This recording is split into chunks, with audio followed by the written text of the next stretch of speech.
Hi friends, നമ്മൾ ഇന്നൊരു വയൽ കാണാനാണ് എത്തിയിരിക്കുന്നത്. ഇവിടെ ധാരാളം ആൾക്കാർ കാണാൻ ഇവിടെ എത്തിയിട്ടുണ്ട്. ഇവിടെ ഒരു ചെറിയ നീർച്ചാലുകളുണ്ട്. നമുക്ക് ഇവിടെ ഇഷ്ടം പോലെ കളിക്കാം. ഈ കുട്ടികൾക്ക് വെള്ളത്തിലിറങ്ങി കളിക്കാൻ പറ്റുന്ന ഒരു നീർച്ചാലാണ്. വേറെ ഒരു സ്ഥലത്ത് നിന്ന് വയലിലോട്ട് വെള്ളം ഒഴുക്കി വിടുന്നതാണ് ഇവർ. ഇതിൽ ധാരാളം കുഞ്ഞു കുഞ്ഞു മീനുകളുണ്ട്. നല്ല തണുത്ത വെള്ളത്തിൽ ഞാനും കുറേ നടന്നു. നല്ല തണുപ്പായതുകൊണ്ട് എനിക്ക് നല്ല ഇഷ്ടപ്പെട്ടു. കുട്ടികൾക്ക് മാത്രമല്ല, ഇവിടെ മുതിർന്നവർക്കും ഇറങ്ങാം.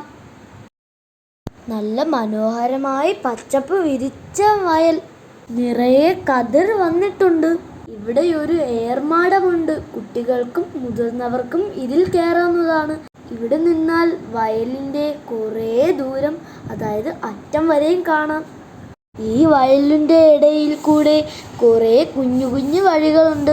നമുക്ക് അതുവരെ ഇതിൻ്റെ അറ്റം വരെയും പോവാം. ഇവിടെ നിന്ന് സൂര്യാസ്തമയം കാണാൻ നല്ലൊരു ഭംഗിയുള്ളൊരു സ്ഥലമാണ്. ഈ കുഞ്ഞു കുഞ്ഞു വഴികളിൽ കുഞ്ഞു കുഞ്ഞു നീർച്ചാലുകൾ ഉണ്ട്. വൈകുന്നേരമാണ് ഇവിടെ ആൾക്കാർ എത്തുന്നത്. വളരെ ദൂരെ നിന്ന് തന്നെ ആൾക്കാർ ഇവിടെ കാണാൻ എത്തുന്നുണ്ട്.